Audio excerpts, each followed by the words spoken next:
Bonjour à tous et bienvenue sur Campus Channel. Aujourd'hui, nous accueillons les Mines Paris Université PSL et son cycle ingénieur civil. Pour nous en parler, trois invités de marque comme toujours, le directeur des études en personne, Mathieu Mazière, ainsi que deux de ses étudiantes, une élève de première année, Agathe Chauvel, et une élève de troisième année, Sandra Clodion. Elles sont toutes les deux, il est là pour répondre à toutes mes questions. Mais avant cela, nous commençons avec le pitch.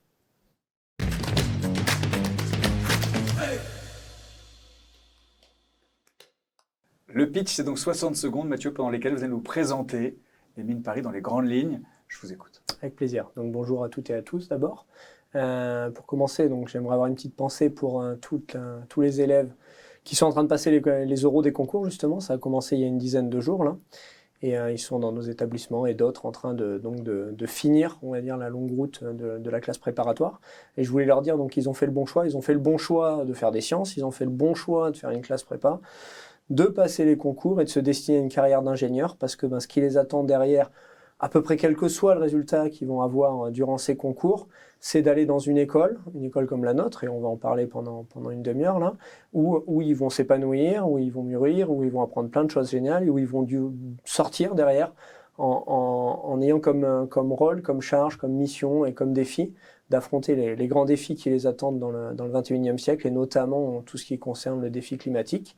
Et je les remercie déjà d'avoir choisi cette voie-là. Je leur demande, si possible, de conseiller à leurs petites sœurs, leurs petits frères, leurs petits cousins, et puis tous ceux qui sont après eux de faire pareil, parce que on pense que c'est la bonne formation pour affronter ce qui nous attend. Et puis, je propose qu'on en parle maintenant un peu plus en détail. Absolument, merci beaucoup. On va parler donc des admissions.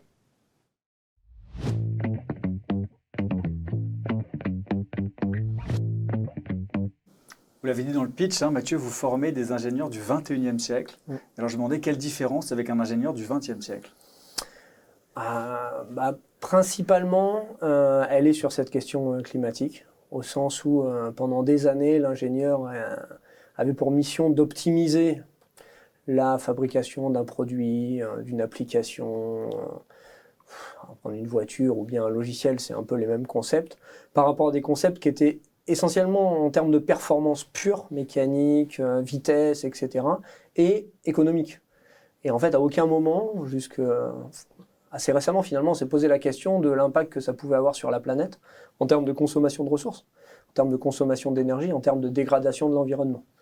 Et là, maintenant, le nouvel ingénieur, c'est pas, il doit le prendre en compte éventuellement après dans un deuxième temps. Ça doit être le premier truc qu'il doit regarder quand il va concevoir des nouveaux objets, ou d'ailleurs choisir de ne pas les concevoir parce que ça serait pas une bonne idée.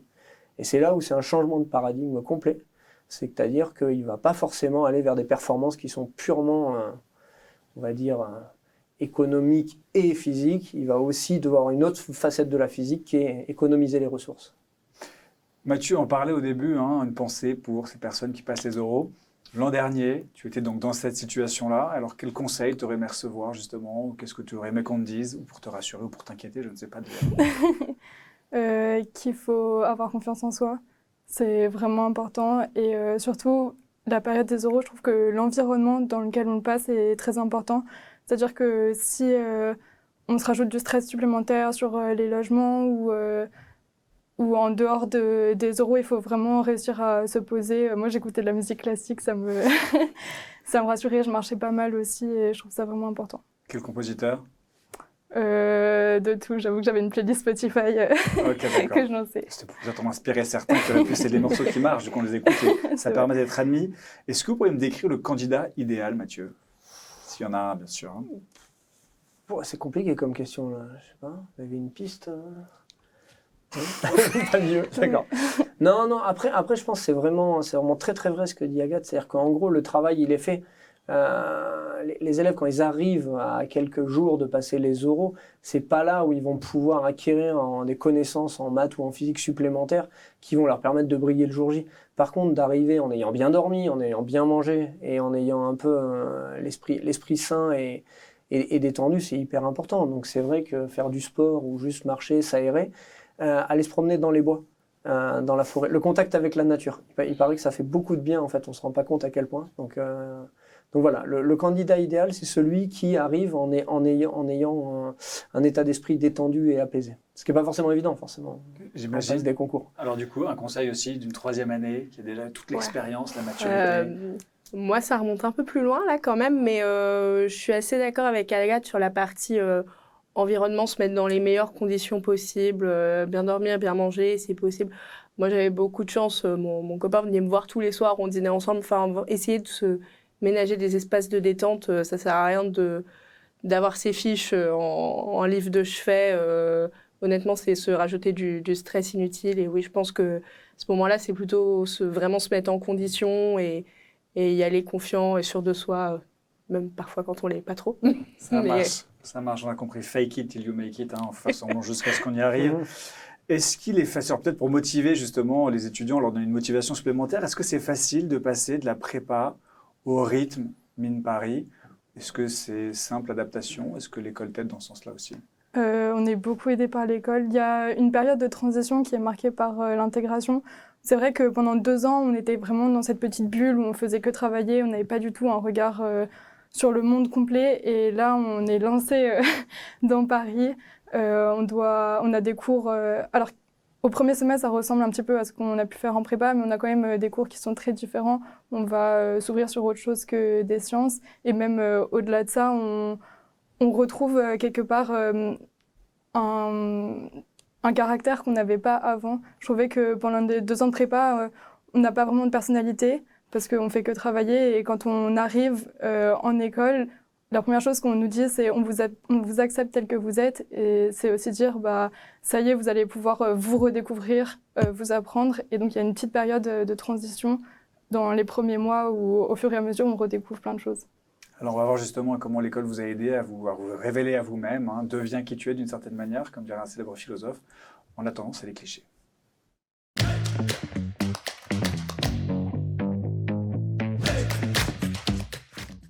On parlait bien entendu de Nietzsche, hein, on savait tous de qui il s'agissait. Les clichés, c'est un petit peu ces idées préconçues qu'on peut avoir concernant les mines Paris, concernant une école d'ingénieur, concernant la formation d'ingénieur plus généralement. Je vais commencer avec toi, Sandra. Quel serait le premier cliché qui te vient à l'esprit? Un cliché qu'on entend pas mal, c'est le fait que comme on est une promo relativement petite, alors qui va en s'agrandissant, hein, mais voilà, c'est pas la taille d'autres écoles, on a une vie étudiante qui est amoindrie, et honnêtement, c'est pas du tout le cas. Déjà parce que, à titre personnel, je trouve que le fait qu'on soit moins et qu'on se connaisse tous dans des contextes typiquement de soirée, en fait, on s'y sent beaucoup mieux, on se sent très à l'aise et on passe vraiment des soirées exceptionnelles, dont moi je me souviendrai toute ma vie. Et puis en plus, là, avec le fait qu'on soit inscrit dans le contexte PSL, université PSL, même en termes d'accès à du sport, etc., on a accès aux infrastructures sportives de plein d'autres écoles dans le quartier et même un peu plus loin, ce qui fait que honnêtement, il y a la possibilité de faire énormément de choses qu'on n'imaginerait pas quand on n'a pas un campus qui est un peu plus loin dans la nature. Voilà. Et alors, pour illustrer, qu'est-ce que tu as fait, toi, comme sport, comme association?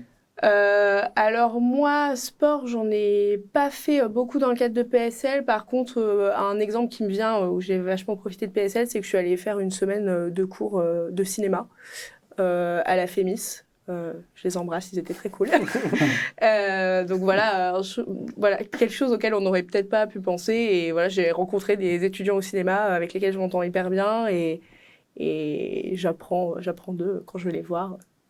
Merci. Ton cliché, tu voulais rebondir Oui, peut-être? je veux bien rebondir. En fait, ce qu'il faut se rendre compte, c'est que les promos sont petites, mais que la vie associative est aussi diverse et grande que dans d'autres écoles. Et donc, ce qui fait que chaque étudiant peut plus s'investir dans des associations. Il y a très peu de sélection à l'entrée des associations. Et en moyenne, je crois qu'un étudiant a 3,4 associations, ce qui est quand même beaucoup. Ce qui est pas mal. Oui. Alors, c'était une de mes questions. Petite promotion rime-t-elle avec petite vie associative, mais visiblement. La preuve que non, tu réponds même avant. Et alors maintenant, du coup, quel est ton cliché? J'avais pensé plutôt côté international. C'était une question qu'on se posait beaucoup en prépa, de se dire, finalement, les mines de Paris, ça reste très France et il n'y a pas de double diplôme à l'international. C'est vraiment un reproche parmi les étudiants. On se dit, voilà, si on va aux mines de Paris, on ne va pas trop bouger, c'est ça? C'est ça. Et en fait, c'est faux, puisque en 2e année, il y a 2 tiers des étudiants qui partent à l'étranger dans une autre université en semestre académique. Il y a une partie qui part au premier semestre et une autre partie au deuxième semestre.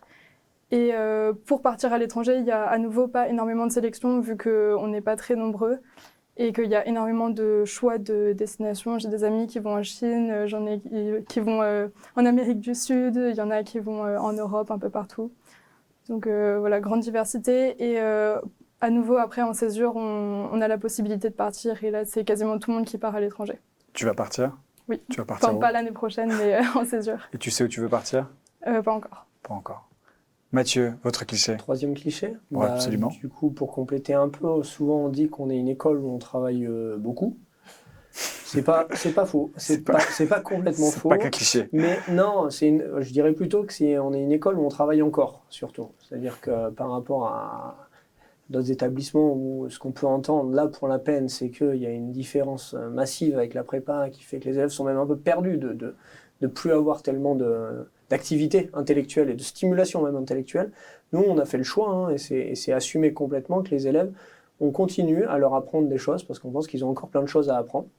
Alors, je trouve que tu étais un peu dur avec la prépa. On ne perd pas complètement sa personnalité non plus, mais c'est vrai qu'il y a une charge de travail qui est assez dense, et on essaie de surfer un peu là-dessus en se disant c'est quand même dommage d'avoir maintenu les élèves à un super niveau scientifique, mais pas que en fait, une grosse capacité de travail, et puis derrière pour les abandonner en race campagne. Donc je dirais plutôt qu'on travaille bien, voilà, on travaille sérieusement, et surtout on travaille avec les élèves, et ça c'est un marqueur qui est important, hein, c'est que tous nos contenus, tous nos programmes, ils sont co-construits avec les élèves et revisités annuellement avec eux en fait. C'est-à-dire que si on sent qu'on va trop loin, eh ben, on va alléger la charge pour les générations suivantes. Et ça, du coup, on a des réunions tous les 6 mois, annuellement, avec les délégués pour faire un point en disant, voilà, bah là, peut-être qu'il ne fallait pas mettre ce rapport-là à telle période parce que c'est la période de la campagne de telle ou de telle grosse soirée. OK, on va décaler, etc.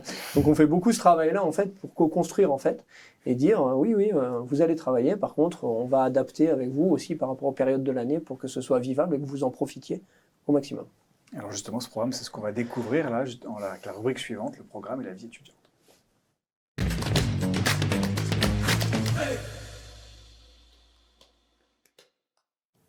On a parlé de la première année avec justement la base, les fondements, on continue à travailler, à apprendre.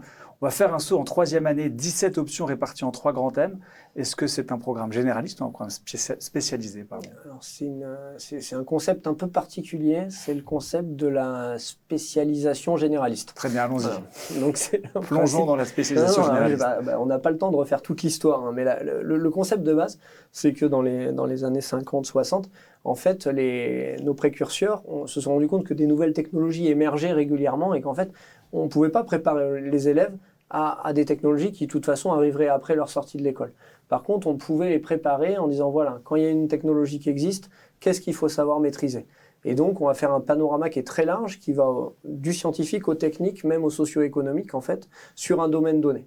Si je prends les matériaux, ils vont avoir des cours de chimie très très pointus, mais l'après-midi, ils peuvent faire un cours d'économie du recyclage. Donc on a un panel très large.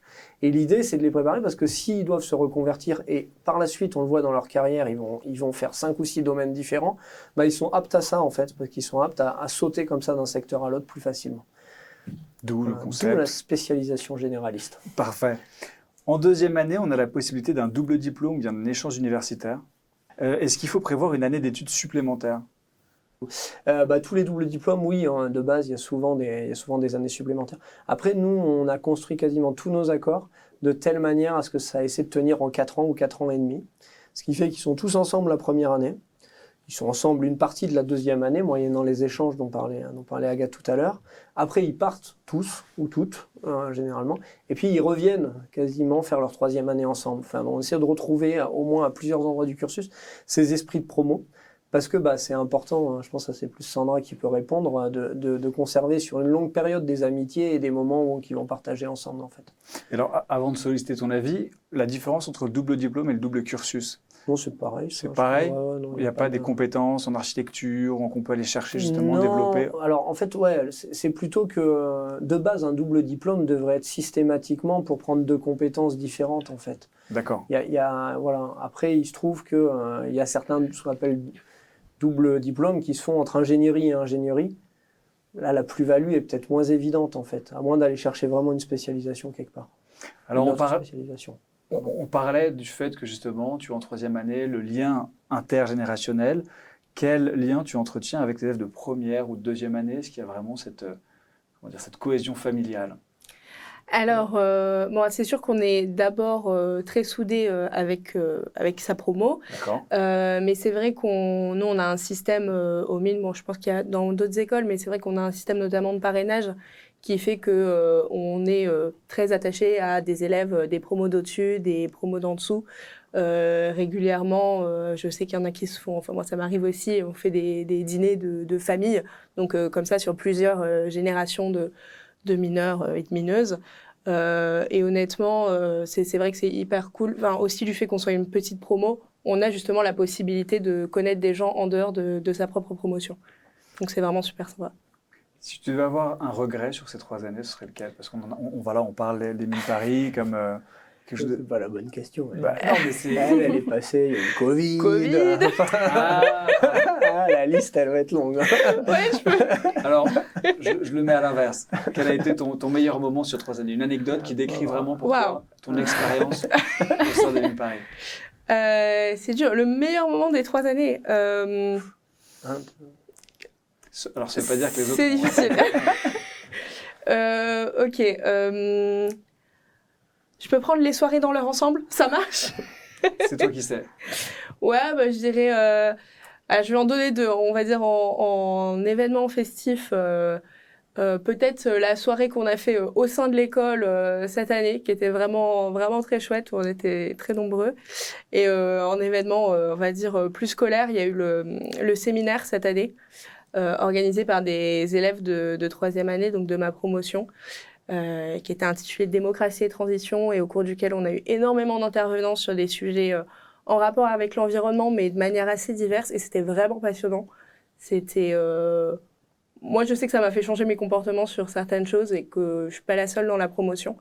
Donc, c'était vraiment un moment fort, ouais, je pense, de la scolarité. Et alors, j'ai une autre question facile aussi pour toi, Agathe. Du coup, quel est le moment que tu attends avec le plus d'impatience sur les 2 années qui te restent? C'est des super questions en ce moment. Oui. Bah, en rapport avec ce qui s'est passé cette année, ce que j'aime énormément en école d'ingénieur, c'est les tournois sportifs. Alors, les mines ne sont pas du tout réputées pour le sport, mais l'ambiance pendant les tournois sportifs, je la trouve vraiment super chouette. Et je suis dans l'équipe de foot féminin. Il y a une très bonne cohésion, ce qui m'apporte beaucoup. Et donc, j'ai hâte d'avoir d'autres tournois l'année prochaine. Ça marche très bien. Elle attend la fin aussi de son mandat, parce qu'elle ne le dit pas, mais elle est présidente du BDE. Ah, alors pourquoi... L'intégration aussi, ça va être un beau moment, je pense. Oui, ça, je suis d'accord. J'aurais pu le donner aussi. L'intégration, c'était vraiment un super moment. Ça remonte plus loin pour moi. Mais... D'accord, en fait, c'est à vous qu'il faut poser ces questions-là, parce que c'est vous qui savez finalement ce qui se trame entre les étudiants. Non, je pense qu'ils savent ce qui les attend. Oui. On parle de synergie entre les promos. Quelle synergie il y aurait entre les mines Paris et l'université PSL? Sandra, elle en a parlé un petit peu. Il y a la partie académique qui se met en place de plus en plus avec des semaines d'échange, pas en première année, mais après, c'est une fois par semestre. Ils peuvent aller piocher et suivre des cours dans les autres écoles d'ingénieurs, mais pas que. Ça peut être à Paris Dauphine, plus sur tout ce qui est management. Et jusqu'au côté artistique, on a l'ENSA Malaquais, école d'architecture, la FEMIS, les Beaux-Arts, les Arts déco. Donc voilà, ça donne une coloration différente. Il y a des doubles diplômes pour la peine vraiment qui sont en place là maintenant avec notamment Malaquais, avec Dauphine pour avoir vraiment 2 compétences bien marquées.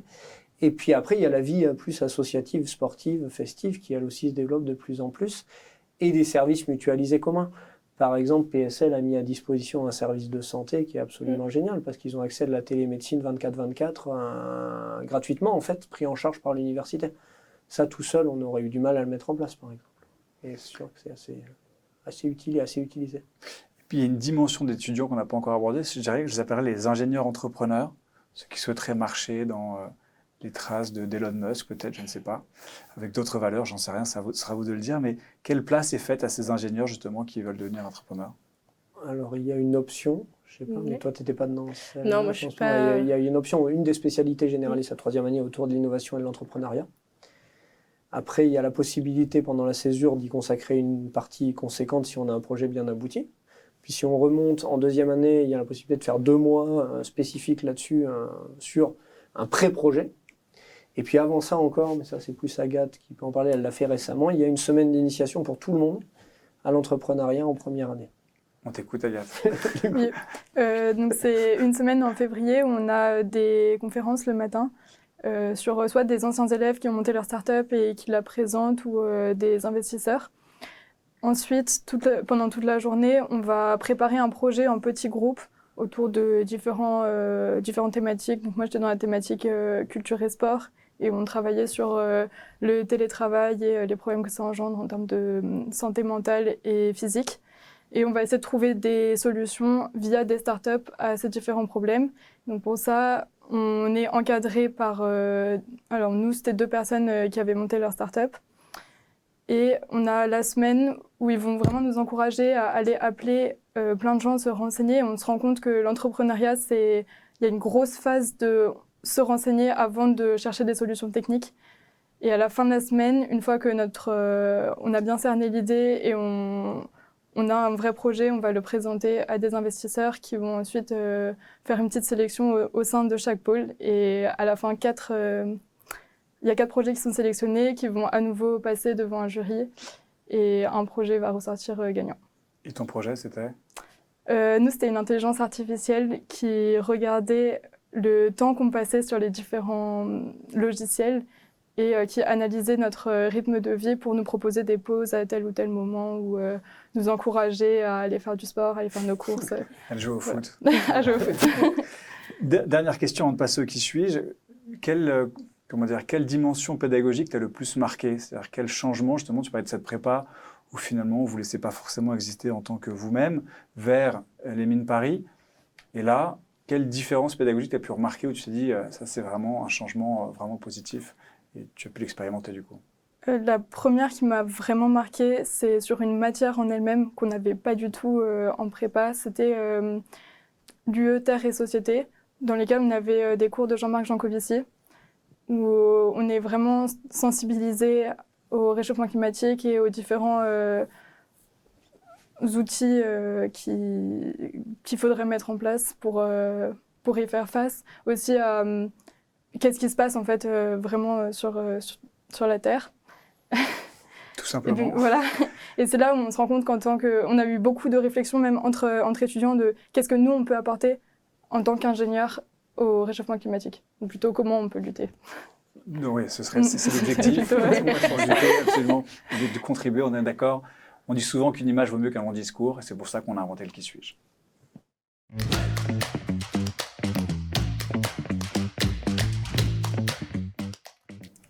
Trois personnalités que je vais vous présenter, et vous allez devoir me dire laquelle, selon vous, correspond le mieux, la mieux aux Mines Paris. Je vous entends soupirer, Mathieu, mais ça va bien se passer. Si on part de la gauche, je vais vous dire pourquoi je les ai choisis. En fait, les étudiants vont devoir développer 3 dimensions, critique, créative et sociale. Et voici une manière d'incarner ces 3 dimensions. Finalement, la fusion de ces 3 personnages, ça pourrait donner un étudiant des Mines Paris. Au centre, vous avez Philippe Etchebest, pour le côté critique, vous l'avez compris. Il est connu pour son engagement vers la qualité des produits et sa rigueur dans la préparation des plats, que ça rejoint cette dimension de haut niveau dont vous parliez avec le travail. À droite, créatif, Pharrell Williams. Bon, alors il a tout un tas de métiers, auteur, compositeur, interprète, réalisateur artistique, musicien, styliste, rappeur, producteur. Est-ce qu'il est peut-être aussi, lui aussi, créatif généraliste, d'une certaine manière? Il sait aussi tout faire. Puis il s'est illustré en tant que nouveau directeur artistique de Vuitton pendant la Fashion Week. Et tout à gauche, la dimension sociale, les Minions. On parlait des soirées.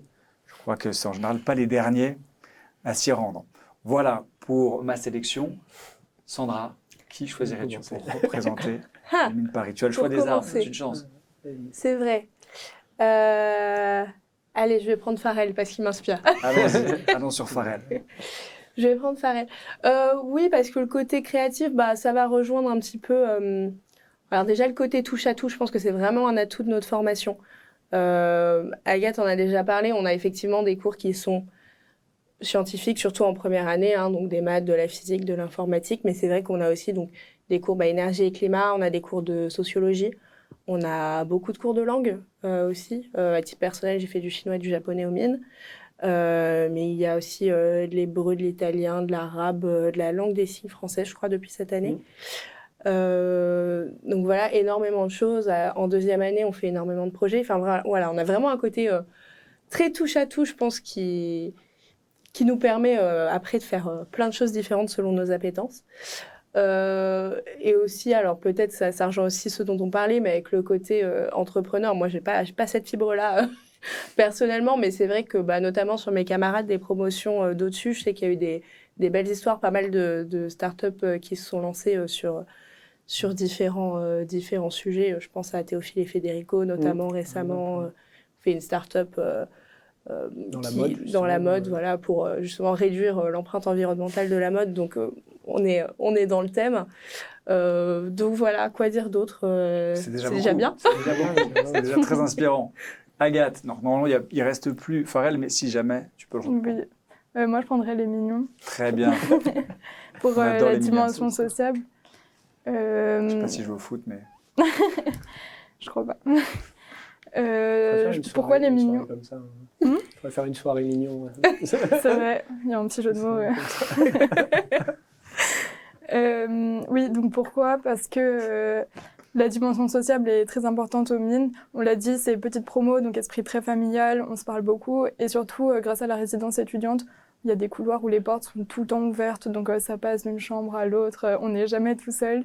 En cas de coup de mou aussi, il y a toujours des gens qui seront là pour nous aider. Il y a les VP papa-maman, c'est volontaire pour papa-maman à qui on peut se confier si jamais on va pas très bien, qui sont là pour nous remonter le moral. Donc la vie sociale est très très très très riche. Merci. Bon, normalement il vous reste. J'aimais bien les mignons, vraiment je vais les voir comme ça maintenant. Chaque fois qu'ils vont passer dans votre bureau, dans le couloir, là, je vais avoir des flashs. Parfait. Mais non, les deux sont très bien. Le côté Pharrell Williams, j'aimais bien aussi sur le côté de ne pas avoir peur de se lancer dans des choses qu'on ne maîtrise pas forcément initialement, parce que justement, on a été acculturé ça, au fait de se dire mais je peux le faire, je peux me lancer là-dedans, en fait je sais quoi. Donc vraiment ce côté de ne pas se mettre de limites. Après, s'il faut prendre le troisième aussi. Si on est obligé, normalement, mais une fois de plus, je vous laisse libre. Si, alors c'est quand même le côté aussi exigence et excellence du niveau qu'on demande. Alors lui, c'est l'excellence dans la cuisine, c'est-à-dire que globalement, on le voit bien, enfin, du peu que j'ai pu le croiser, enfin le voir à la télé, il y a ce côté où on ne peut pas se permettre de laisser passer des choses qui ne soient pas à un certain niveau d'exigence et d'excellence. Et nous, on va retrouver un peu ça, notamment dans la formation. C'est-à-dire que la formation, elle est basée sur des sciences. Alors, il y a eu plein de débats, notamment au moment du Covid, sur c'est quoi la science, quel est son rôle, etc. Le socle, quand même, fondateur de tout ce qu'on leur apprend, c'est ça. D'accord ? Il y a un socle scientifique, il y a une recherche qui est des laboratoires de recherche qui sont très affirmés à l'école, dans énormément de domaines, et qui sont des références mondiales, en fait, dans leur secteur. Et c'est là-dessus qu'on appuie les enseignements. C'est vraiment important, en fait.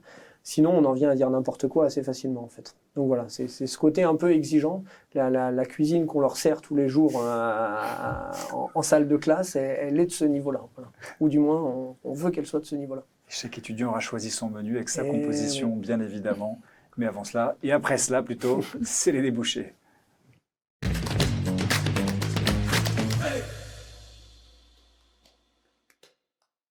Justement, vous en parliez, une proximité avec les entreprises et le monde de la recherche. Est-ce qu'on peut devenir aussi bien chercheur qu'ingénieur manager quand on a rejoint les mines Paris ?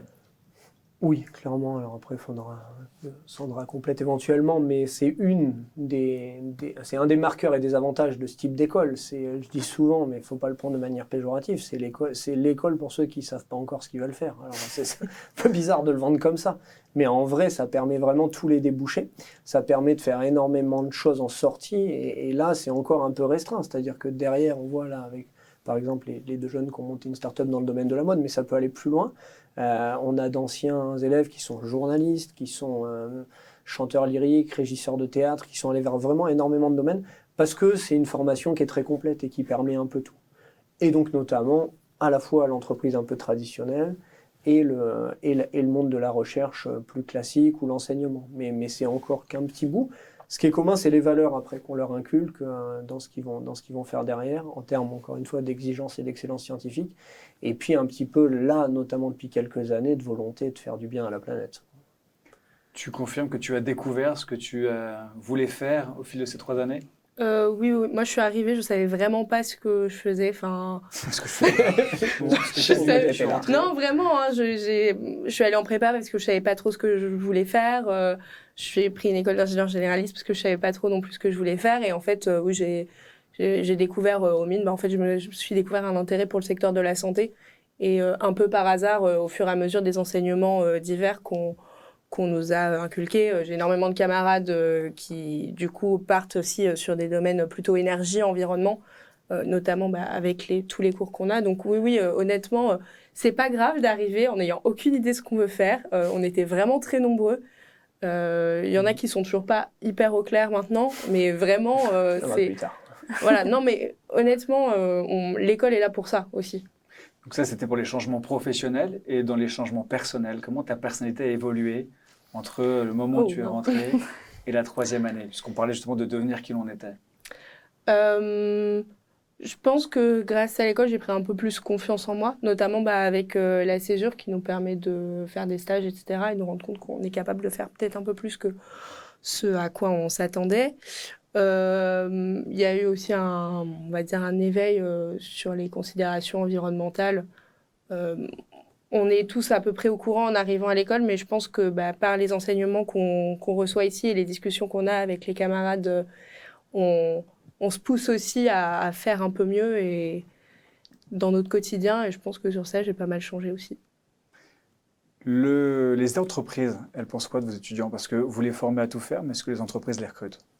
Oui, alors en ce moment, c'est une période de plus que plein emploi pour le secteur de l'ingénierie. Mais même indépendamment de ça, en fait, les élèves qui sortent de l'école sont très appréciés justement pour ce côté un peu généraliste, très opérationnel directement en fait. Ils arrivent, notamment en partie à cause de la césure, où beaucoup ont fait déjà 1 an de stage, plus 6 mois en fin, donc ils ont fait 18 mois de passage en entreprise. Donc ils sont très opérationnels dès le début. Et capable de traiter un peu tous les domaines. Donc il n'y a aucun souci à l'heure actuelle. C'est plutôt eux en fait qui choisissent où ils veulent aller. Ouais. C'est une période bénie actuellement. Mais c'est pas vrai que aux mines. Hein. Enfin, c'est pour ça que tout à l'heure je disais faites ingénieur. Enfin, en ce moment on va y en avoir besoin énormément et c'est un secteur qui va embaucher énormément. Donc ça c'est une promo générale. On a besoin de monde pour sauver la planète. Ça, il n'y a pas de doute. Clairement. La maison des mines.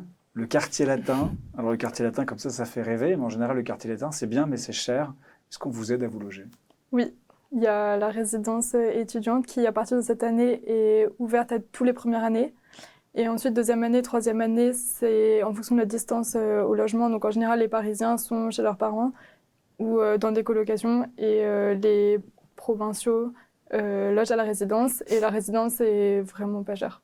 Donc c'est tous les avantages sont les inconvénients d'être en plein cœur de Paris, c'est ça? C'est ça. Ok, c'est bien résumé.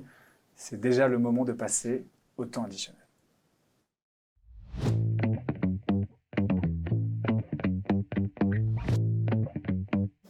Le temps additionnel, c'est l'occasion de compléter, de rajouter peut-être une chose qui n'a pas encore été dite, de renforcer. Voilà, nos étudiants sont des minions et on veut le rappeler. Je vais te laisser commencer, Sandra. C'est le moment où on convainc les gens de venir chez nous, c'est ça? Alors normalement, je pense qu'ils ont été convaincus que tout ce qu'ils ont entendu, c'est le moment où on dit ce qu'on a entendu. Non, mais honnêtement, moi je sais que c'est une école que j'ai choisie au départ parmi les choix que j'avais parce que c'était dans Paris. Et en fait, en y arrivant, j'ai trouvé 1 milliard d'autres raisons qui justifiaient mon choix. Notamment, je reviens dessus, mais le fait qu'on soit pas énormément, je trouve que ça aide beaucoup à être en confiance et on se connaît beaucoup les uns les autres. Il y a aussi un réseau, on n'en a pas parlé, mais il y a un réseau d'anciens et d'alumni qui est très, très fort et sur lesquels on peut vraiment compter quand on a une question au niveau professionnel, les parcours des uns et des autres. Honnêtement, je pense que c'est une école où on est beaucoup soudés vraiment pendant et après l'école. Donc, venez chez nous, c'est bien. Merci Sandra. Agathe? Oui, par rapport aux alumni, je pensais au système de mentorat qu'on n'a pas mentionné avant, mais on a la possibilité de se faire mentorer par un ancien et je trouve que ça aide vraiment à savoir un peu plus ce qu'on veut faire et avoir une première approche du monde du travail, ce qui n'est pas toujours évident quand on est juste dans les cours. Et par rapport à ça aussi, il ne faut pas hésiter à bien sûr travailler les cours, mais aussi travailler tout le côté humain qu'il y a au-delà de ça, tout le côté associatif, parce je parle en tant que présidente du BDE, mais on apprend énormément aussi sur la vie et sur comment marchent les entreprises, que ce soit en étant au pôle entreprise d'une entreprise ou même à un autre pôle sur les relations humaines et tout ça, c'est très très enrichissant. Merci. Mathieu, le mot de la fin? Oui, oui, je peux rebondir là-dessus, parce que justement, c'était le petit élément aussi, on a beaucoup parlé planète, environnement. En fait, il y a quand même un élément important dans tout ça, c'est vraiment ce côté humain aussi, de développer des personnalités qui soient des belles personnes, en fait. Parce que si on donne tout ça derrière, après, normalement, ça devrait aller un peu tout seul. Alors, moi, je suis très, très heureux de travailler dans cette école, parce que justement, il y a cet aspect-là. C'est toujours une déchirure de les voir partir. Là, Sandra, elle a son dernier cours vendredi soir, puis après, voilà, c'est une promo qui s'en va, avec qui, en plus, on a connu plein de choses. Mais je sais que voilà, on les lance dans le grand monde en fait avec des belles valeurs. Et ça, c'est lié à plein de petites choses, mais entre autres, un petit élément symptomatique, c'est que typiquement, je vois que nos bureaux de l'administration et de certains enseignants, ils sont au milieu, mélangés, au milieu des salles de classe. Et donc, je reviens sur mes mignons, c'est vraiment ça que j'ai en tête. Mais à la pause de 10h30, quand ils sont entre deux cours, des fois, voilà, il y a une file comme ça qui sont là pour nous parler, etc. Et ben oui, mais en fait, on leur répond avec le sourire parce qu'on crée du lien, on crée des belles valeurs et on sait en plus que c'est utile parce que derrière, ils vont aller un peu répandre ces valeurs aussi autour d'eux, au-delà de l'école. Donc voilà, pour finir là-dessus, je crois que c'est un des éléments marquants, c'est le fait qu'on essaie de faire très attention à ça. On a une équipe qui est en place pour qui ça compte beaucoup. Et du coup, je pense que c'est un point à mettre en avant, voilà, pour conclure, qui me plaît bien, du moins. Merci Mathieu. Merci Agathe, merci Sandra. Merci À tous les trois d'avoir répondu à toutes mes questions. Une manière peut-être de résumer ce que vous avez dit, Mathieu, c'est une phrase qu'on peut lire sur votre site. Une école qui allie sciences et humains pour une société agile et durable. Je pense que ça résume bien la situation. Merci d'avoir regardé Campus Channel et je vous dis à très bientôt.